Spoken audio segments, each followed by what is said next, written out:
Hey guys, y'all come on in. Listen, it's about 10, almost 11 o'clock at night. And I just got off YouTube and I was just listening to the Larry Reed live show. And I'm going to tag Larry Reed into this video.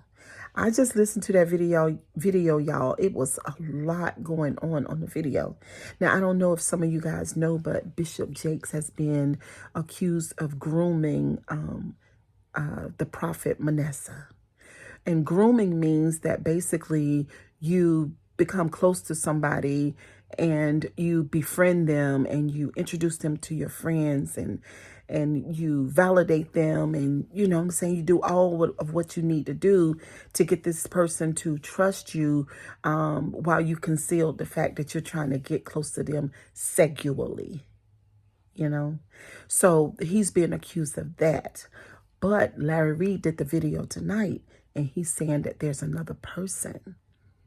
And then he talked about what the person has alleged about Jakes. And then Larry told him, y'all, I'm serious. I would love for you guys to go watch the video, and I'm gonna tell y'all in a minute why I feel like I want to break the story to you guys, or why I want to talk about it, why I want to talk about it on this channel. But Larry Reed is advising Jakes or somebody from his team to reach out to this man who is in Texas and go ahead and handle this without him going to the authorities, because he doesn't want, in Larry Reed's opinion, that is not going to be good, because he's seen, Larry Reed is alleging that he's seen the evidence and it's overwhelming, because it's alleged that they certainly had an emotional relationship mostly, but then also they had a romantic relationship. Okay. And so then Larry Reed talks some more about about Jakes. He said that, oh my God, it was so juicy. I was like, oh my God. So Larry Reed is saying that they have, like, Jakes, and all of this is alleged, guys, because I don't know, you know what I'm saying? I don't know Jakes, but Jakes has lovers in Texas, and there are men pastors in other states with lovers, same gender loving. And then there are women pastors in other states with female lovers, and they are all over the state. But this circle of men and women and same gender loving people, they all know each other. And they all run in these circles, and they pass people around in the circles, because these men pastors and female pastors and prophetesses are same gender loving.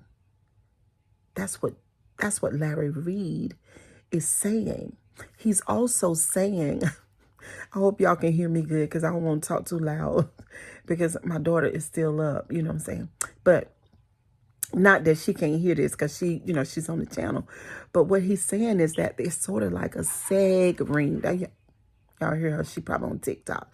It's like a seg ring, okay? And I said, oh my God, I just clutched my pearls.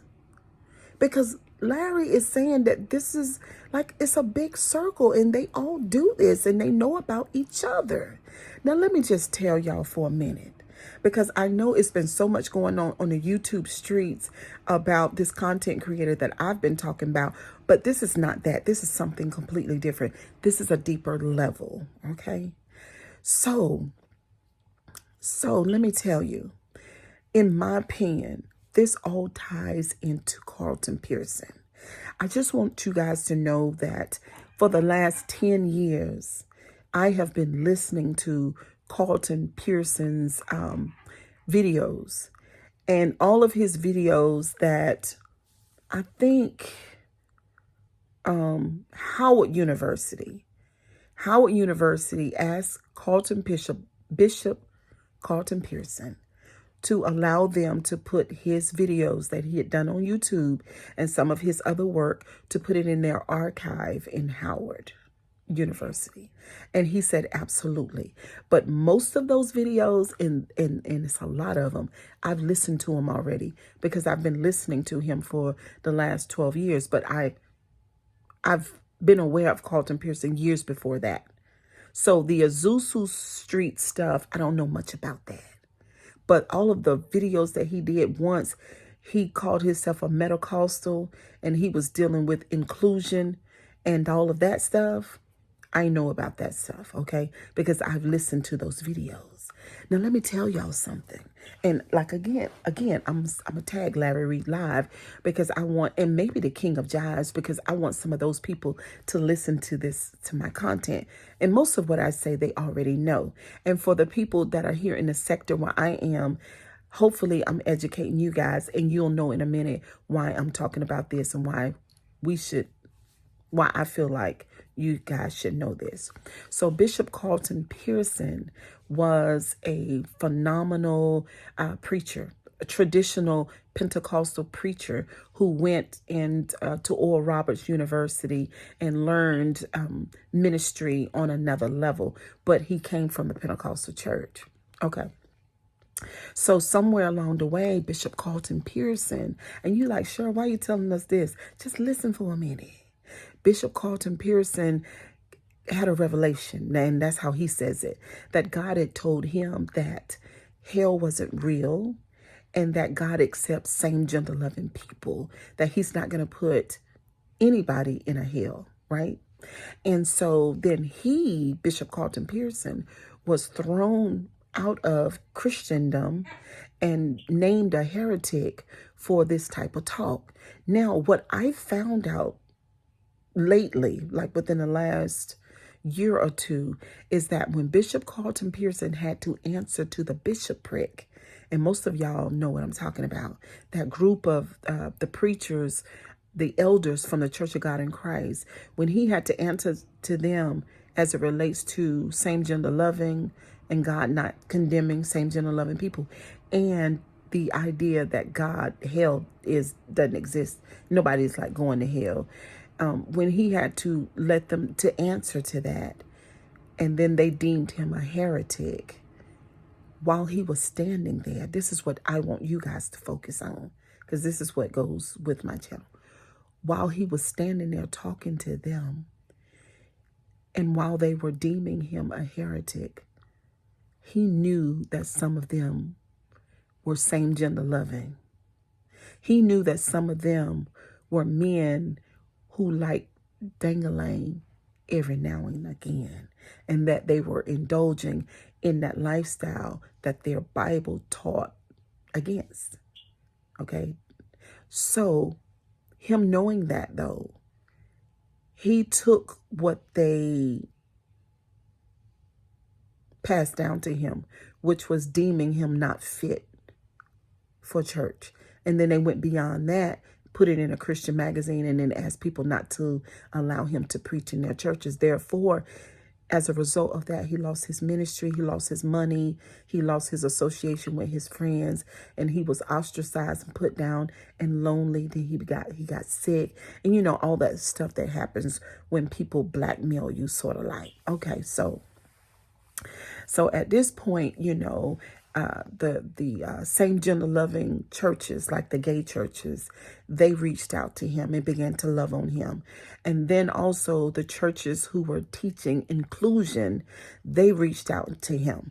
And so then they kind of held him up, so to speak. You know, he never really got back to the level that he was on before he shared his revelation with Oral Roberts and the bishopric. He never got back there. But then eventually he was doing okay. He was able to heal some, and then he went on to teach inclusion. He called himself a Metacostal and all that. So he knew about the gays at the bishopric, and as years went by, as I began to listen to his videos, I remember him saying that in the midnight hour, when nobody was around, that he was receiving phone calls from big time preachers and some theologians saying that they were conflicted and that their theology had changed. They themselves were believing that there was no hell, or that God wouldn't put people in a hell. And they also believe that they, same gender loving people that God wouldn't condemn same gender loving people, right? And so they called him because they knew that's what he believed. And they also called him because he had never outed anybody. And so there was, behind the scenes, Carlton Pearson was to many of people the only person that they could talk to when they were conflicted within themselves as it relates to same gender loving and not believing that the Bible was necessarily the authentic word of God. And so Carlton Pearson, I've heard him say this over and over and over again, that he was receiving phone calls and that people were telling him their secrets. He went on and passed away, and he never told anybody's secret. Now, you might be saying, Cheryl Gabowski, what did you say all of that for? And what does this have to do with Jakes? Now, let me tell you. Now, this is me, and this is what I'm getting. This is what I'm feeling. This is what I feel like I know, right? Okay, so let me just tell you. So, I believe that Prophet Manasseh reached out to Carlton Pearson. I believe that he trusted Carlton. He was one of them ones that I heard Carlton Pearson talk about. And so therefore, when Manasseh reached out to Bishop Carlton Pearson, and there ain't no telling how many other people did too, but I'm just going to say Manasseh, then at that point, Bishop Carlton Pearson knew Jake's indiscretion. He knew his secret. So as I was listening to those videos and listening to Carlton Pearson, because he was on Facebook and YouTube, and sometimes he would talk about that type of thing, but he would never name anybody. He would talk about how people were conflicted with their sexuality, that they were basically attracted to the same sex, but no one could like say that out loud, right? And so then he would talk about, different scenarios. And so I believe that Jakes knew that Carlton Pearson knew about him. Now, the backstory is that when Jakes was in West Virginia, the mountains of West Virginia, and he was preaching and pastoring there, that Carlton Pearson was already on the platform with the Caucasianites. And I'll just say it that way. But of course, he was associated with Oral Roberts, but also Paul and Jan Crouch. And Paul Crouch asked Carlton Pearson who was Jakes. And at that time, Carlton let Paul and Jan know who T.D. Jakes was. And therefore, that door was open to Jakes to go on the biggest platform that he had ever been on, and that was his launch into this mega ministry life that he began to live after that point. Now, Manasseh, this is what I think. The whole time, he knows that what Bishop Carlton Pearson did for T.D. Jakes.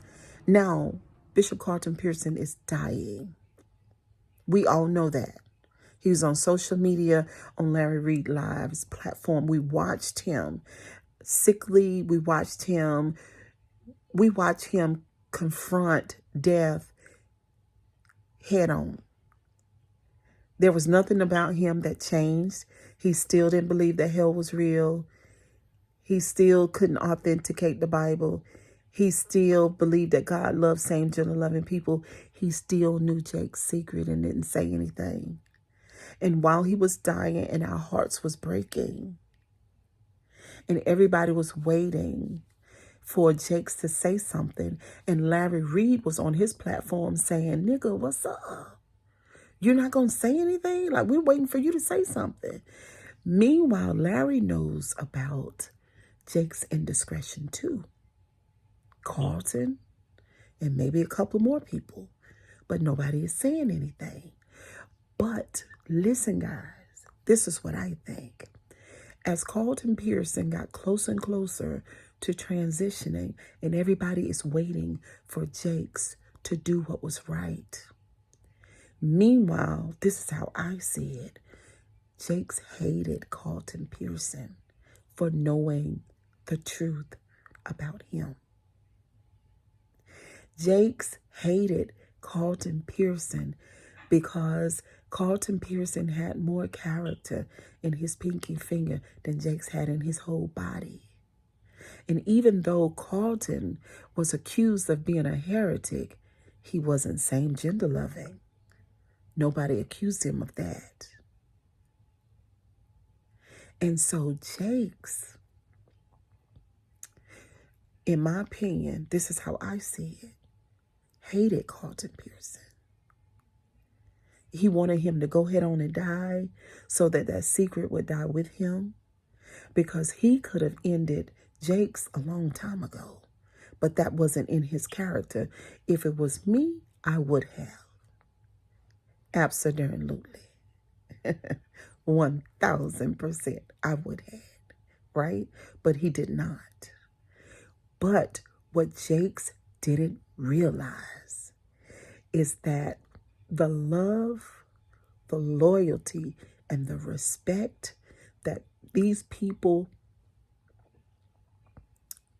Larry Reed Live, Manasseh, and other people, the love and the respect that they had for Bishop Carlton Pearson, and then they have to look at Jakes not doing the right thing, knowing that he dirty, knowing that he's crooked, knowing that he ain't even a third of what Carlton was as it relates to his character. When that man closed his eyes, and then finally, I think right after he died or right before, then Jakes made a statement, and this would be the nail in his coffin. But he was so arrogant, there's so much ego, and he's gotten away with so much shit that he's not going to do what's right. So then he makes the statement about Carlton. And on the end of the statement, he makes a distinction between him and Carlton, that Carlton went to the left and he went to the right, that there's a difference between them because there's something wrong with Carlton's theology. While obviously, Jakes, and this is what I'm saying, there's something wrong with yours too. Because what you are doing, you are preaching something opposite of what you do and what you believe. You are the hypocrite. You're the terrible person. You're the one without character. And there were too many people that loved, or maybe just not too many, but some main characters who knew this, what I'm saying now. And when that happened, all bets were off. They were on a dead sprint to tell people who you really are. And it was all because you wouldn't do that thing that was right. And now, oh my God, there is no mercy for Jakes. No mercy. Everybody's coming out to tell your indiscretion because you let such a wonderful, beautiful soul leave this world, and he had done so much for you and you did nothing. And the comment or the statement that you made had shade in it with your dirty hands, allegedly. Not dirty for being same-gender loving, but dirty for preaching all these years and living in that facade and letting that man die, Bishop Carlton Pearson, with that fantastic, squeaky clean character. And you wouldn't defend him and do what's right when you knew how dirty you were. You know, they say pride comes before a fall. Over here, On my channel, we talk about facades and masks. In 2024, those facades and masks, they're not going to remain. They all are going to crumble and fall off. So over here on my channel, guys, this is why I decided to talk about this, because this is very troublesome. Now, Larry Reed said something that I thought was really profound, and I totally agree with him. Now, he's saying that this is what Jakes needs to do. I don't think he's able to do it. Y'all tell me what y'all think. But he's saying that he needs to say, listen, I've been struggling with my sexuality the whole time. I'm attracted to men. That's my truth. That's what Larry Reed said that Jakes should do. He says that the level of transparency that he has to walk in will be the only fix for the situation. What do y'all think? I don't think that he's able to do that. I really don't. And then Larry says that the church, there is no place for church, for people to be transparent with these kinds of issues. Because who can you go to? That these people have to live secretly. And it's sounding, what it sounds like to me, that there are droves of people that live this way, and they've been living this way forever, while preaching, teaching, prophesying, and doing the whole thing. Now, some of you guys want to say, oh, well, Cheryl, it's some of them that's doing that. No, I think it's a whole lot. I think it's a whole lot of them, and they've been doing it forever. So what is the fix for it? Is it an abomination? Or is it normal? What do y'all say? Because at this point, something has to be done other than what's been done. That is not going to get it. These facades, they all have to go. Because in the time that we live in, they won't last. It's not going to work. See, I'm saying if Jakes has gotten busted, then everybody else might as well just go ahead and take the mask off. But anyway, kisses and hugs. I'll see y'all on the next video, and certainly let me know what you think about my commentary. I'll see y'all the next time. Bye.